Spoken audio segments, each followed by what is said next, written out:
ಮಾಧ್ಯಮ ಮಿತ್ರರಿಗೂ ನಮಸ್ಕಾರ. ಹಾಗೂ ಕಂಟಿನ್ಯೂ ಆಗಿ ಯಾರೆಲ್ಲ ಸಪೋರ್ಟ್ ಮಾಡ್ಕೊಂಡು ಬಂದಿದ್ದೀರಾ ಎಲ್ಲರಿಗೂ ಧನ್ಯವಾದ ತಿಳಿಸ್ತೇನೆ. ಇನ್ನು ನನ್ನ ಚಾನಲ್ಗೆ ಯಾರು ಸಬ್ಸ್ಕ್ರೈಬ್ ಆಗಿಲ್ಲ ಸಬ್ಸ್ಕ್ರೈಬ್ ಆಗಿ ಸಪೋರ್ಟ್ ಮಾಡಿ ಅಂತ ಕೇಳ್ಕೊಳ್ತಿದ್ದೇನೆ. ನೀವು ಎಷ್ಟು ಸಪೋರ್ಟ್ ಮಾಡ್ತೀರಿ ಅಷ್ಟು ನನಗೆ ವಿಡಿಯೋ ಮಾಡಲು ಸಹಕಾರ ಆಗುತ್ತೆ ಅಂತ ಕೇಳ್ಕೊಳ್ತಿದ್ದೇನೆ. ಹಾಗೂ ಇನ್ನು ನನ್ನ ವೀಡಿಯೋಗಾಗಿ ಯಾರು ಕಂಟಿನ್ಯೂ ಆಗಿ ವೆಯ್ಟ್ ಮಾಡ್ಕೊಂಡು ಬಂದಿದ್ದೀರಾ ಎಲ್ಲರಿಗೂ ಸಾರಿ ಕೇಳ್ತಾ ಇದ್ದೇನೆ. ನಾನು ತುಂಬ ದಿನದಿಂದ ವೀಡಿಯೋ ಮಾಡಿಲ್ಲ, ಹಾಗಾಗಿ ನನಗೆ ಒಂದು ಕಮೆಂಟ್ ಬಂದಿದೆ, ಅದಕ್ಕಾಗಿ ನಾನು ವೀಡಿಯೋ ಮಾಡಬೇಕಂತ ಎಣಿಸಿದ್ದೇನೆ. ಇವತ್ತು ಮೇಯ್ನ್ ಏನಂತ ಹೇಳಿದರೆ ನನ್ನದರಲ್ಲಿ ಆ ಥರ ಪ್ರಾಬ್ಲಮ್ ಇಲ್ಲ, ಆದರೆ ಸಹ ನಿಮಗೊಂದು ಎಕ್ಸ್ಪ್ಲೇನ್ ಮಾಡ್ತೇನೆ. ಅದಕ್ಕೆ ಗಂಟು ರೋಗ ಅಂತ ಹೇಳ್ತಾರೆ, ಗಂಟು ರೋಗ, ದಂಟು ರೋಗ, ಕಾಂಡ ರೋಗ ಅಂತ ಹೇಳ್ತಾರೆ. ಅದಕ್ಕೆ ಸಹ ಒಂದು ಮದ್ದು ಹಾಕಬೇಕಾಗ್ತದೆ. ಆದರೆ ಮಳೆ ಜಾಸ್ತಿ ಇರುವಾಗ ಯಾವ ಮದ್ದು ಹಾಕಿದರೂ ಕೂಡ ಕ್ಯೂರ್ ಆಗೋದಿಲ್ಲ, ಹಾಗಾಗಿ ಮಳೆ ಕಡಿಮೆ ಇರುವಾಗ ಹಾಕ್ಕೋಬೇಕು. ಹಾಗಾಗಿ ನಾನು ಅದನ್ನು ಏನಂತ ನಾನು ನಿಮಗೆ ತೋರಿಸ್ತೇನೆ ನೋಡಿ. ನನ್ನ ಗಿಡದಲ್ಲಿ ಒಂದು ಕಡೆ ಆಗಿದ್ದೆ ಈ ಥರ ಒಂದು ಕಪ್ಪು ಚುಕ್ಕಿ ಬೀಳ್ತದೆ ನೋಡಿ, ಈ ಥರ ಒಂದು ಕಪ್ಪು ಚುಕ್ಕಿ ಬೀಳ್ತದೆ. ಬಟ್ ಇದು ಹೇಗೆ ಏನಾಗಿದೆ ಅಂತ ಗೊತ್ತಾಗೋದಿಲ್ಲ ನಮಗೆ. ಅದೇನೋ ಒಂದು ಪೆಟ್ಟಾದಾಗೆ ಕಾಣಿಸ್ತದೆ, ಬಟ್ ಅಲ್ಲಿ ಕೀಟ ತಿಂದಿರ್ತದೆ, ಅದು ನಮಗೆ ಕಾಣೋದಿಲ್ಲ. ಇದು ಕೀಟ ತಿಂದಾಗ ಅದು ಅಲ್ಲಿಗೆ ಕಟ್ಟಾಗಲಿಕ್ಕೆ ಸ್ಟಾರ್ಟ್ ಆಗ್ತದೆ ನೋಡಿ, ಈ ಥರ ಕಟ್ಟಾಗ್ತದೆ. ಇದು ಗೆಲ್ಲು ಮೊಗ್ಗೆ ಇದ್ರೂ ಕೂಡ ಕಟ್ಟಾಗಿ ಬಗ್ಗಿ ಬರ್ತದೆ. ಇದು ಮಳೆಯಲ್ಲಿ ಜಾಸ್ತಿ ಆಗೋದಾಯ್ತಾ, ಮಳೆಯಲ್ಲಿ ಜಾಸ್ತಿ ಆಗೋದು. ಇದಕ್ಕೆ ಮದ್ದಂತ ಹೇಳಿದರೆ ಒಂದು ನಾವು ಪಚ್ಚೆ ಪೌಡರನ್ನು ಮದ್ದಿನ ಜೊತೆ ಮಿಕ್ಸ್ ಮಾಡಿ ಸ್ಪ್ರೇ ಮಾಡಬೇಕು. ಇಲ್ಲ ಅಂತ ಹೇಳಿದರೆ ಮಳೆ ಕಡಿಮೆ ಇರುವಾಗ ಬುಡಗಳಿಗೆ, ಗಿಡದ ಬುಡಕ್ಕೆ ಸ್ವಲ್ಪ ನೀರು ನಿಲ್ಲುವ ಜಾಗಕ್ಕೆ ಹಾಕಬೇಕು, ಆವಾಗ ಒಳ್ಳೆಯದಾಗ್ತದೆ. ಇದನ್ನು ಹಾಕಿದರೆ ಒಳ್ಳೆ ಗಿಡ ಬರ್ತದೆ. ಇನ್ನೊಂದು ಎಂತ ಹೇಳಿದರೆ, ನಿಮ್ಮದು ಗಿಡ ಹೇಗಿದೆ ಅಂತ ನನಗೆ ಗೊತ್ತಿಲ್ಲ, ಆದರೆ ನನ್ನ ಗಿಡ ತುಂಬ ಚೆಂದ ಇದೆ, ಯಾವುದೇ ರೀತಿ ಪ್ರಾಬ್ಲಮ್ ಇಲ್ಲ. ಆದರೆ ಹೂ ಮಾತ್ರ ಇಲ್ಲ. ಇದು ಯಾಕೆ ಹೂ ಇಲ್ಲ ಅಂತ ಹೇಳಿದರೆ ಅದಕ್ಕೆ ಬಿಸಿಲು ತುಂಬ ಅಗತ್ಯ ಇರ್ತದೆ, ಹಾಗೆ ಹೂ ತುಂಬ ಕಡಿಮೆ ಇದೆ. ಅದು ಬಿಸಿಲಿಗೆ ಹೂ ಆಗುವಂಥದ್ದು, ಆದ ಕಾರಣ ಹೂ ಕಡಿಮೆ ಇದೆ. ಆದರೆ ಗಿಡ ಮಾತ್ರ ತುಂಬ ಸುರಕ್ಷಿತವಾಗಿದೆ. ಅದು ಒಂದು ನನಗೆ ತುಂಬ ಖುಷಿ ಉಂಟು. ಆದರೆ ಮಾತ್ರ ತುಂಬ ಬೆಳೀತದೆ ಆಯಿತಾ, ಕಟ್ ಮಾಡ್ತಾ ಇರಬೇಕು. ಇಲ್ಲ ಅಂತ ಹೇಳಿದರೆ ನಮಗೆ ಕಾಲು ಹಾಕಲಿಕ್ಕೂ ಜಾಗ ಸಿಗೋದಿಲ್ಲ, ಅಷ್ಟು ಒತ್ತೊತ್ತಾಗಿದೆ ನನ್ನ ಗಿಡ, ತುಂಬ ಕಷ್ಟ ಆಗ್ತದೆ.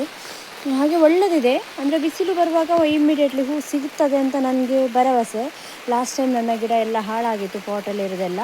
ಇವಾಗ ಈ ಸರಿ ಎಲ್ಲ ಸುರಕ್ಷಿತವಾಗಿಟ್ಕೊಂಡಿದ್ದೇನೆ. ಆದರೆ ಅದರಲ್ಲಿ ಎಲ್ಲ ಎಲೆಗಳು ಉದುರಿದೆ. ಯಾಕಂತ ಹೇಳಿದರೆ ಅದು ಮೊದಲು ನೀರು ನಿಂತಿತ್ತು ಅದರಲ್ಲಿ, ಒಂದೂವರೆ ತಿಂಗಳು ಮಳೆಯೆಲ್ಲ ಇದ್ದ ಕಾರಣ ಅದು ನೀರೆಲ್ಲ ಅದರಲ್ಲಿ ನಿಂತು ಎಲೆ ಎಲ್ಲ ಉದುರಿದೆ. ಓಕೆ, ಪರವಾಗಿಲ್ಲ, ಎಲ್ಲ ಚೆನ್ನಾಗಿ ಚಿಗುರು ಬಂದಿದೆ. ಇದು ಇನ್ನೂ ಒಳ್ಳೇದು ಬರ್ತದೆ, ಎಂಥ ಪ್ರಾಬ್ಲಮ್ ಇಲ್ಲ. ಅದಕ್ಕೆ ನನಗೆ ಗಿಡ ಒಳ್ಳೆಯದುಂಟು, ಅಷ್ಟು ಖುಷಿ ಉಂಟು. ನೆಕ್ಸ್ಟ್ ನನಗೆ ಬೇಕಿದ್ರೆ ಅದು ಲಾಭ ಕೊಡ್ಬೋದು ಅನ್ನೋ ಭರವಸೆ ಉಂಟು. ಹಾಗಾಗಿ ಎಷ್ಟು ಲಾಭ ಕೊಡ್ತದೆ ಗೊತ್ತಿಲ್ಲ. ಈಗ ನನಗೆ ಒಂದು ಅರ್ಧ ಚೆಂಡು ಹೂವು ಹಾಗೆಲ್ಲ ಸಿಗ್ತಾ ಉಂಟು, ಬಟ್ ರೇಟ್ ಇಲ್ಲ. ಓಕೆ, ತೆಗಿಬೇಕಲ್ಲ, ಅಷ್ಟಾದರೂ ಸಿಗ್ತಾ ಉಂಟಲ್ಲ ಅಂತ ಖುಷಿ. ಹಾಗಾಗಿ ನಿಮ್ಮೆಲ್ಲರ ಗಿಡ ಹೇಗಿದೆ ಅಂತ ನನಗೆ ಗೊತ್ತಿಲ್ಲ, ಹೇಗಿದೆ ಅಂತ ಕಮೆಂಟ್ ಮಾಡಿ. ಆದಷ್ಟು ಸುರಕ್ಷಿತವಾಗಿ ನೋಡಿಕೊಳ್ಳಿ. ಇನ್ನೊಂದೆಂತ ಅಂತ ಹೇಳಿದರೆ, ನೀವು ಹೊರಗಡೆ ಇಟ್ಟ ಗಿಡದಲ್ಲಿ ಹೇಗೆ ಇಡಬೇಕು, ಹೇಗೆ ನೀರನ್ನು ಹೊರಗೆ ಹಾಕಬೇಕಂತ ನಾನು ನಿಮಗೆ ತೋರಿಸ್ತೇನೆ ನೋಡಿ. ಇದು ಒಂದು ಗಿಡಕ್ಕೆ ನಾನು ಈ ಥರ ಹಾಕಿದ್ದೇನೆ ನೋಡಿ. ಇದು ನೀರಷ್ಟು ಹೊರಗೆ ಹೋಗ್ತದೆ, ನೀರಷ್ಟು ಹೊರಗೆ ಹೋಗ್ತದೆ. ಒಂದು ಸ್ವಲ್ಪ ನೀರು ಸಹ ಅದಕ್ಕೆ ಹೋಗೋದಿಲ್ಲ, ಸ್ವಲ್ಪ ಅಂದರೆ ಸ್ವಲ್ಪ ಹೋಗುತ್ತೆ, ತುಂಬ ಕಡಿಮೆ ಪ್ರಮಾಣದಲ್ಲಿ ಹೋಗ್ತದೆ. ಅದಕ್ಕೆ ಗಿಡದ ಬುಡದಲ್ಲಿ ನೀರು ಕಡಿಮೆ ಹೋದರೆ ಎಲೆ ಉದುರೋದು ಕೂಡ ತುಂಬ ಕಡಿಮೆ ಆಗ್ತದೆ. ಹಾಗಾಗಿ ಈ ಥರ ಹಾಕಿದರೆ ತುಂಬ ಒಳ್ಳೆಯದು. ಅಂದರೆ ನಮಗೆ ಹೇಗೆ ಅಂದರೆ ಅಡ್ಜಸ್ಟೇಬಲ್ ಮಾಡಿ ಹಾಕಲಿಕ್ಕಾಗ್ತದೆ, ನೀರು ಹೊರಗೆ ಹೋಗುವಾಗೆ. ಹಾಗೆ ನಾವು ಹೀಗೆ ಹಾಕಿದರೆ ಒಳ್ಳೆಯದಾಗ್ತದೆ ನೋಡಿ. ಹೀಗೆ ನೀರು ಬಿದ್ದದು ಹೀಗೆ ಹೋಗ್ತದೆ, ಇಲ್ಲಿ ಹೋಗೋದಿಲ್ಲ, ಇದರೊಳಗಡೆ ಹೋಗೋದಿಲ್ಲ. ಇಲ್ಲಿ ಗೆಲ್ಲುಗಳಿಂದ ಬಿದ್ದ ನೀರು ಮಾತ್ರ ಬುಡಕ್ಕೆ ಹೋಗ್ತದೆ.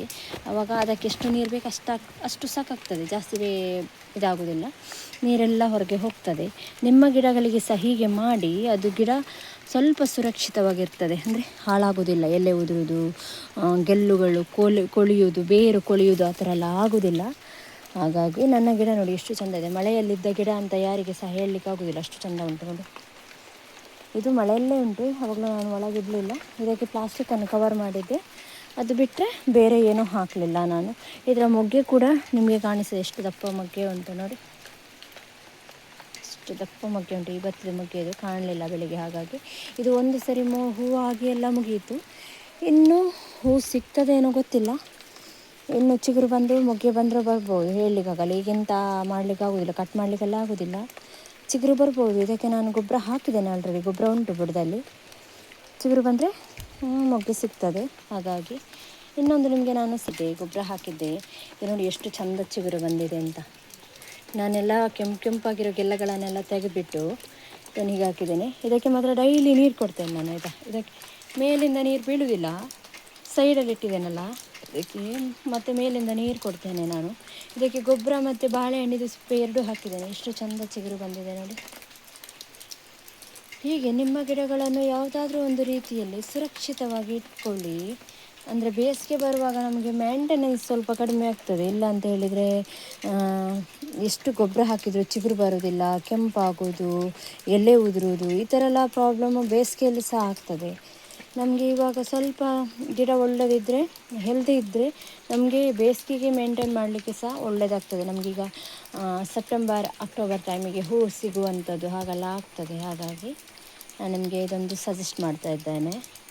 ಇನ್ನೂ ಹೆಚ್ಚಿನದಾಗಿ ಹೇಳಬೇಕಂತ ಹೇಳಿದರೆ, ಒಳಗಡೆ ಫುಡ್ಡು ಕಡಿಮೆ ಇದ್ದರೆ ಹೇಗೆ ಆಗುತ್ತೆ ಅಂತ ನಾನು ನಿಮಗೆ ಹೇಳ್ತೇನೆ ನೋಡಿ. ಗಿಡಗಳಲ್ಲಿ ಈ ಥರ ಕೆಂಪು ಕುಡಿಗಳು ಬರ್ತಾ ಇದೆ, ಅಥವಾ ಏನೋ ಒಂಥರ ಹೆಲ್ದಿ ಇರೋದಿಲ್ಲ ಗಿಡ. ಇದೆಲ್ಲ ನೋಡಿ, ಇದು ಫುಡ್ಡು ಕಡಿಮೆ ಆಗಿರುವಂಥದ್ದು.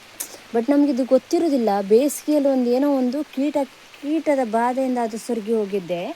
ಅದು ಇವಾಗ ಸ್ವಲ್ಪ ಕ್ಯೂರ್ ಆಗ್ತಾ ಇದೆ, ಪರವಾಗಿಲ್ಲ. ಆದರೆ ಇದಕ್ಕೆ ಇದು ನೋಡಿ, ಇದರದ ಕುಡಿಗಳು ನೋಡಿ ಹೇಗೆ ಬಂದಿದೆ.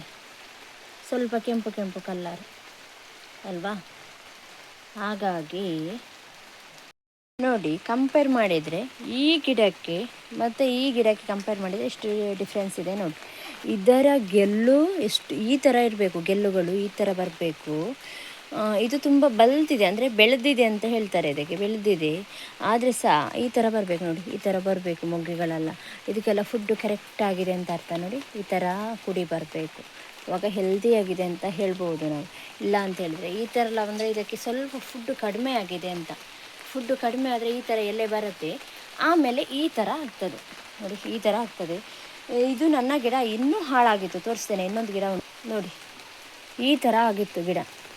ಇದು ಜಾಸ್ತಿ ಕೀಟ ಬಿದ್ದಾಗ ಈ ಥರ ಆಗುತ್ತಾಯ್ತಾ. ಇದು ಬೇಸಿಗೆಯಲ್ಲೇ ಹಾಳಾಗಿರೋದು, ಇವಾಗಲ್ಲ, ಬೇಸಿಗೆಯಲ್ಲೇ ಹಾಳಾಗಿರೋದು. ಇವಾಗ ಸ್ವಲ್ಪ ಪರವಾಗಿಲ್ಲ, ಚಿಗುರು ಬರ್ತಾ ಉಂಟು ಒಳಗಡೆ ಇಟ್ಟ ನಂತರ ಸ್ವಲ್ಪ. ನೋಡಿದ್ರಲ್ಲ, ಇದಕ್ಕೆ ನಾವು ಫುಡ್ಡಿದು ಪ್ರಾಬ್ಲಮ್ ಅಂತ ಹೇಳ್ಬೋದು. ಇದರದ್ದು ಮೊಗ್ಗೆ ನೋಡಿ ಹೇಗಿದೆ ಅಂತ, ಮತ್ತು ಇದರದ್ದು ಮೊಗ್ಗೆ ನೋಡಿ. ಇದಕ್ಕೀಗ ನಾನು ಲಾಸ್ಟ್ ಟೈಮ್ ಒಂದು ಹಿಂಡಿ ಹಾಕಿದ್ದೆ ಅಲ್ಲ, ಮತ್ತು ಮೊನ್ನೆ ಮಿಕ್ಸರ್ ಹಾಕಿದ್ದಲ್ಲ, ಮಿಕ್ಸರ್ ಇನ್ನೂ ಕರಗಲಿಲ್ಲ, ಹಾಗೆ ಇದೆ. ಇದು ಇನ್ನೂ ಒಂದು 15 days ಬೇಕಂತ ಅದು ಮಿಕ್ಸರನ್ನು ಎಳ್ಕೊಳ್ಳಿಕ್ಕೆ. ಹಾಗೆ ಇವತ್ತು ನಾನು ಪುನಃ ಹಿಂಡಿದು ಫರ್ಟಿಲೈಸರನ್ನು ತೆಳುವಾಗಿ ಹಾಕಿದ್ದೇನೆ.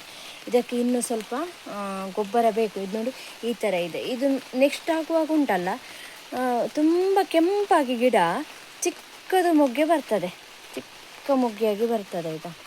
ಹಾಗಾಗಿ ಇದಕ್ಕೆ ಫುಡ್ಡು ಅದಕ್ಕೆ ಕರೆಕ್ಟಾಗಿ ಫುಡ್ ಹಾಕಬೇಕು, ಇಲ್ಲಾಂದರೆ ಕಷ್ಟ ಆಗ್ತದೆ.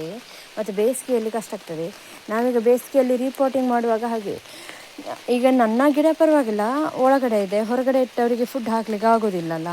ಅದಕ್ಕೆ ನೀವು ರೀಪೋರ್ಟಿಂಗ್ ಮಾಡುವಾಗ ಅದಕ್ಕೆ ಬೇಕಾಗುವಷ್ಟು, ಒಂದು ಗಿಡಕ್ಕೆ ಎಷ್ಟು ಗೊಬ್ಬರ ಬೇಕಂಥೇಳಿ ನೀವು ಅಳತೆಯಲ್ಲೇ ಹಾಕಿ ಆಯಿತಾ. 1 year ಗಿಡ ಆದರೆ ಅದಕ್ಕೆ ಎಷ್ಟು ಗೊಬ್ಬರ ಹಾಕಬೇಕು ಅಂದರೆ, ಈಗ ಒಂದು kg ಮಿಕ್ಸರ್ ಆದರೆ ಅದನ್ನು ಒಂದು 5 ಗಿಡಕ್ಕೆ ಹಾಕ್ತಾರೆ, ಕೆಲವರು 10 ಗಿಡಕ್ಕೆ ಹಾಕ್ತಾರೆ. ಅದಕ್ಕೆ ನೀವು ಆ ಗಿಡವನ್ನು ನೋಡಿಬಿಟ್ಟು ಹಾಕಿ. ಅಂದರೆ ನಾವು ಈಗ ಗಿಡ ಚಿಕ್ಕದಿದ್ದರೆ ಸ್ವಲ್ಪ ಹಾಕಬೇಕಾಗತ್ತೆ, ದೊಡ್ಡದಿದ್ದರೆ ಜಾಸ್ತಿ ಹಾಕಬೇಕಾಗತ್ತೆ. ಇದು ಹೋದ ವರ್ಷ ನನ್ನ ಗಿಡ ಕೆಂಪಾಗಿತ್ತು, ತುಂಬ ಕೆಂಪಾಗಿತ್ತು. ಈ ವರ್ಷ ಎಷ್ಟು ಚಂದ ಬಂದಿದೆ ನೋಡಿ. ಅಂದರೆ ಇದಕ್ಕೆ ಫುಡ್ಡು ಕೂಡ ಇದೆ, ಆಮೇಲೆ ನೀರು ಕೂಡ ಬೀಳ್ತಾ ಇಲ್ಲ, ಹಾಗಾಗಿ ಚಂದ ಬಂದಿದೆ ಇದು ಗಿಡ, ತುಂಬ ಚಂದ ಬಂದಿದೆ. ಇದು ಗೆಲ್ಲುಗಳನ್ನು ನೋಡುವಾಗ ಅಷ್ಟು ಖುಷಿ ಆಗ್ತಾ ಉಂಟು ನನಗೆ. ಹೆಲ್ದಿಯಾಗಿದೆ. ನನಗೆ ಇನ್ನು 15 days ಅಂತ ಹೇಳುವಾಗ ಸ್ವಲ್ಪ ಹೂ ಸಿಗ್ಬೋದು ಅಂತ ಅಂದ್ಕೊಳ್ತೇನೆ. ಇದೆಲ್ಲ ಒಳ್ಳೆ ಚಿಗುರು ಬಂದಿದೆ ನೋಡಿ, ಮೊಗ್ಗೆ ಬಂದ ಅಂದರೆ ಜಾಸ್ತಿ ಸಿಗೋದಿಲ್ಲ ನನಗೆ. ಸಿಕ್ಕಿದರೆ 1 ಚೆಂಡು ಹಾಗೆ ಸಿಗ್ಬೋದೇನೋ, ಅಷ್ಟೇ, ಜಾಸ್ತಿ ಸಿಗೋದಿಲ್ಲ. ಇವತ್ತೊಂದು ಅರ್ಧ ಚೆಂಡು ಸಿಕ್ಕಿದರೆ ಒಳ್ಳೆಯದು. ಯಾಕಂತೇಳಿ ನನಗೆ ಒಂದು 25,000 ಜಾಸ್ತಿ ಆಗಿದ್ದೇನೆ ಖರ್ಚು ಮಾಡಲಿಕ್ಕೆ ಸಹ. ಕಷ್ಟ ಆಯಿತು, ತುಂಬ ಕಷ್ಟ ಆಯಿತು. ಮತ್ತು ಇವಾಗ ಸಹ ನಾನು ಅಲರ್ಟಲ್ಲೇ ಇರಬೇಕು, ಮಳೆಯಲ್ಲೆಲ್ಲ ಬಿಡಲಿಕ್ಕಿಲ್ಲ, ನನಗೆ ಎಲ್ಲಿ ಸಹ ಹೋಗಲಿಕ್ಕೆ ಆಗೋದಿಲ್ಲ, ಅಂದರೆ ಎಲ್ಲಿ ಬಿದ್ದೋಗ್ಬಿಡ್ತದೇನೋ ಅಂತ. ಯಾಕಂತ ಹೇಳಿದರೆ ಇದು ಕಂಬಗಳ ಮೇಲೆ ನಿಂತಿದೆ, ಮತ್ತು ಕೆಳಗಡೆ ರಾಡ್ ಹಾಕಿದ್ದೇನೆ ಅದರ ಮೇಲೆ ನಿಂತಿದೆ. ಇದು ಕಬ್ಬಣದ್ದು ಮಾಡಾದರೆ ಸ್ವಲ್ಪ ಸ್ಟ್ರೆಂತ್ ಇರ್ತದೆ, ಬಟ್ ಇದು ಪ್ಲಾಸ್ಟಿಕ್ ತುಂಬ ವೆಯ್ಟ್ ಇದೆ ಆಯಿತಾ, ಒಂದು 50 kg ಹಾಗೆ ವೆಯ್ಟ್ ಇರ್ಬೋದೇನೋ. ಹಾಗಾಗಿ ನಾವು ಇದನ್ನು ನಾವು ನಂಬಿ ಕೂತ್ಕೊಳ್ಳಿಕ್ಕೆ ಆಗೋದಿಲ್ಲ, ಅಂದರೆ ಇದು ಸ್ಟ್ರೆಂತ್ ಆಗಿ ನಿಂತಿದೆ ಅಂತೇಳಿ. ನಾನು ಮಳೆಗಾಲದಲ್ಲಿ ಮಾಡಿದ ಕಾರಣ ಅದು ಕಂಬಗಳು ಸ್ವಲ್ಪ ಆ ಕಡೆ ಈ ಕಡೆ ಸ್ಮೂತ್ ಇದೆ, ಭೂಮಿ ಸ್ಮೂತ್ ಇದೆ, ಅಡಿಗಳೇ ಪಾದೆ ಇದೆ ನಮ್ಮ ಜಾಗದಲ್ಲಿ. ಈ ಜಾಗದಲ್ಲಿ ಪಾದೆ ಇದೆ, ಮತ್ತು ಜಾಸ್ತಿ ಹೊಂಡ ಮಾಡಲಿಕ್ಕೆ ಸಹ ಆಗೋದಿಲ್ಲ, ಅಡಿ ಪಾದೆ ಮೇಲೆ ಇಟ್ಟರೆ ಅದು ಬಿಸಿ ಬಿಸಿ ಆಗ್ತದೆ, ನೀರು ಇಂಗುವುದಿಲ್ಲ, ನೀರು ಕೆಳಗೆ ಇಳಿಯುವುದಿಲ್ಲ. ಇಲ್ಲಿ ನೋಡಿ ಗೊತ್ತಾಗ್ತದೆ ನಿಮಗೆ, ಹೀಗೆ ಆಗ್ತದೆ. ಎಲ್ಲ ಇದೇ ಥರ ಪ್ರಾಬ್ಲಮ್ ಇದೆ ನನಗೆ. ಇದು ಅಂತಲ್ಲ, ನಾನು ಗಿಡ ನೆಡಬೇಕು ಅಂದರೂ ಸಹ ಹಾಗೆ ತುಂಬ ಪಾದೆ ಎಲ್ಲ ಇದೆ. ಹಾಗಾಗಿ ನನಗೆ ಇದನ್ನು ಬಿಟ್ಟು ಹೋಗಲಿಕ್ಕೆ ಸಹ ಆಗೋದಿಲ್ಲ. ಆದರೆ ಖುಷಿ ಅಂತ ಹೇಳಿದರೆ ಇದು ನನ್ನನ್ನು ಕೈ ಹಿಡಿತದೇನೋ ಭರವಸೆ, ಬೇಸಿಗೆಯಲ್ಲಿ ನನ್ನ ಜೊತೆ ನಿಲ್ತದೇನೋ ಭರವಸೆ. ಹಾಗಾಗಿ ನಾನು ಇದನ್ನು ಕಾಯ್ಕೊಂಡು ಕೂತ್ಕೊಂಡಿದ್ದೇನೆ. ನನಗೆ ಇದರಿಂದ ಲಾಭವೂ ಕೂಡ ಆಗಬೇಕು, ಇದರಿಂದ ಖುಷಿ ಕೂಡ ಆಗಬೇಕು. ಹಾಗಾಗಿ ನನಗೆ ಮಾತ್ರ ಅಲ್ಲ, ಪ್ರತಿಯೊಬ್ಬರಿಗೂ ಕೂಡ ಅವರ ದುಡಿಮೆಯಲ್ಲಿ ಖುಷಿ ಆಗಬೇಕು. ಹಾಗಾಗಿ ಇದು ಗಿಡ ನೋಡಿ ಹೇಗಿದೆ ಅಂತ, ಗೆಲ್ಲುಗಳೆಲ್ಲ ಎಷ್ಟು ಚೆಂದ ಬಂದಿದೆ ಅಂತ. ಇದರಲ್ಲಿ ಸಹ ಕೆಲವು ಗೆಲ್ಲುಗಳಲ್ಲಿ ಹೀಗೆ ಆಗಿದೆ, ಹೀಗೆ ಬಂದರೆ ಹೆಲ್ದಿ ಇಲ್ಲ ಅಂಥೇಳಿ ಆಯಿತಾ. ಮತ್ತು ಇದು ನೋಡಿ ದೊಡ್ಡ ಗಿಡ ಇದು, ಆದರೆ ಇದರಲ್ಲಿ ನೋಡಿ ಕುಡಿಗಳು ಹೇಗೆ ಬಂದಿದೆ ಅಂತ. ಹೀಗೆ ಬಂದರೆ ಇದು ಒಳ್ಳೆ ಹೂ ಬರೋದಿಲ್ಲ, ಅಂದರೆ ಸ್ವಲ್ಪ ಚಿಕ್ಕ ಹೂ ಬರ್ತದೆ, ಮಳೆಗಾಲದಲ್ಲಿ ಬರ್ತದಲ್ಲ ಮಳೆಯಲ್ಲಿ ಹಾಗೆ ಬರ್ತದೆ. ಇದು ಆ ಥರ ಬರಬಾರ್ದು, ಒಳಗಡೆ ಇರುವ ಗಿಡಗಳಿಗೆ ಹಾಗೆ ಬರಬಾರ್ದು, ಹೆಲ್ದಿಯಾಗಿ ಬರಬೇಕು ನೋಡಿ, ಈ ಥರ ಹೆಲ್ದಿಯಾಗಿ ಬರಬೇಕು. ಇದು ಈ ಥರ ಎಲ್ಲ ಬರಬಾರ್ದು, ಯಾಕಂತ ಹೇಳಿದರೆ ಇದು ರೋಗ ಬಾಧಿತವಾಗಿ ಬಂದ ಹಾಗೆ ಇದೆ. ಬಟ್ ನನಗೆ ಕಣ್ಣಿಗೆ ಕಾಣಿಸ್ತಾ ಇಲ್ಲ, ಯಾವುದಾದ್ರು ವೈಟ್ ಪ್ಲಸ್ ಇದೆಯೋ ಏನೋ ಗೊತ್ತಿಲ್ಲ, ಕಾಣ್ತಾ ಇಲ್ಲ ಕಣ್ಣಿಗೆ. ನಾನು ಮದ್ದು ಕೂಡ ಹಾಕ್ತಾಯಿಲ್ಲ, ನನಗೆ ಹಾಕ್ಲಿಕ್ಕೆ ಆಗೋದಿಲ್ಲ. ಇಷ್ಟು ಬಂದಿಟ್ಕೊಂಡು ನಾನು ಮದ್ದು ಹಾಕಿದರೆ ನಾನೇ ಸತ್ತು ಹೋಗ್ಬೋದು ಕೀಟದಕ್ಕಿಂತ, ಹಾಗಾಗಿ ಹಾಕಲಿಲ್ಲ. ನೋಡಿದ್ರಲ್ಲ ಸ್ನೇಹಿತರೆ, ನನ್ನ ಇವತ್ತಿನ ಈ ವಿಡಿಯೋ ನಿಮಗೆ ಇಷ್ಟ ಆಯ್ತು ಅಂತ ಹೇಳಿದರೆ ನನಗೆ ಸಪೋರ್ಟ್ ಮಾಡೋದು ಖಂಡಿತ ಮರಿಬೇಡಿ ಅಂತ ಹೇಳ್ತೇನೆ. ನಿಮ್ಮ ಹೆಚ್ಚಿನ ಸಪೋರ್ಟ್ಗಾಗಿ ನಾನು ಕಾಯ್ತಾ ಇರ್ತೇನೆ. ನೀವು ಹೆಚ್ಚು ಸಪೋರ್ಟ್ ಮಾಡಿದರೆ ನನಗೆ ವಿಡಿಯೋ ಮಾಡಲಿಕ್ಕೂ ಸಹ ಅನುಕೂಲ ಆಗ್ತದೆ. ಮತ್ತು ನಿಮ್ಮದೊಂದು ಸಪೋರ್ಟ್ ಹೀಗೆ ಇರಲಿ ಅಂತ ನಾನು ಹಾರೈಸೋದು. ವಿಡಿಯೋ ಮಾಡಬೇಕಂತಿದ್ರೆ ನಿಮ್ಮದು ಕಮೆಂಟ್ ಇರಬೇಕು, ಸಬ್ಸ್ಕ್ರೈಬ್ ಇರಬೇಕು, ವ್ಯೂಸ್ ಇರಬೇಕು. ವ್ಯೂಸ್ ಇಲ್ಲ ಅಂತ ಹೇಳಿದರೆ ನನಗೆ ಸಹ ಬೋರ್ ಆಗ್ತದೆ. ಹಾಗಾಗಿ ನನ್ನ ವಿಡಿಯೋ ನಿಮಗೆ ಇಷ್ಟ ಆಯಿತು ಅಂತ ಹೇಳಿದರೆ ಸಬ್ಸ್ಕ್ರೈಬ್ ಮಾಡೋದಂತೂ ಮರಿಬೇಡಿ. Thank you, bye bye.